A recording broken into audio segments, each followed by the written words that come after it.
2 ராஜாக்கள் 17ஆம் அதிகாரத்தில் அப்படி என்ன இருக்குன்னு பார்க்கலாம் வாங்க. இஸ்ரவேல் ராஜ்யத்தை ஓசெயா என்ற ராஜா ஆட்சி செய்தான். அவன் கடவுளின் பார்வைக்கு பொல்லாப்பானதைச் செய்தான். ஓசெயா எகிப்தின் ராஜாவுக்கு வரி செலுத்தாமல் போனதினால் அவனை சிறைச்சாலையில் வைந்தான். 3 வருடங்களுக்கு பிறகு இஸ்ரவேலை அசீரியாவுக்கு சிறையாக கொண்டு போய் தான் ஆண்ட மற்ற தேசங்களில் குடியேற்றினான். இஸ்ரவேல் ஜனங்கள் கர்த்தருக்கு விரோதமாக பாவம் செய்து அந்நிய தேவர்களுக்கு பயந்து நடந்து கடவுள் வெறுத்த செய்யத்தகாத காரியங்களை செய்தார்கள். கடவுள் அவர்களை தன் தீர்க்கதரிசிகள் மூலம் எச்சரித்தும் அவர்கள் மனம் திரும்பவில்லை. ஆகையால் கர்த்தர் இஸ்ரவேலின் மேல் மிகவும் கோபமடைந்து அவர்களை தம்முடைய முகத்தை விட்டு அகற்றினார்.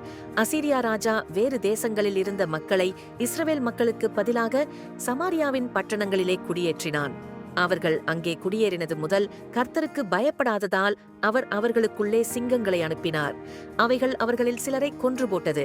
இதனால் ராஜாவின் கட்டளைப்படி அங்கிருந்த கர்த்தரின் ஆசாரியரில் ஒருவரை வைத்து அவர்களுக்கு கர்த்தரின் கட்டளைகளை போதித்தார்கள். அப்படியே ஜனங்கள் கர்த்தருக்கு பயந்தும் தாங்கள் விட்டு வந்த மக்களுடைய முறைமையின்படியே தங்கள் தேவர்களை வணங்கியும் வந்தார்கள்.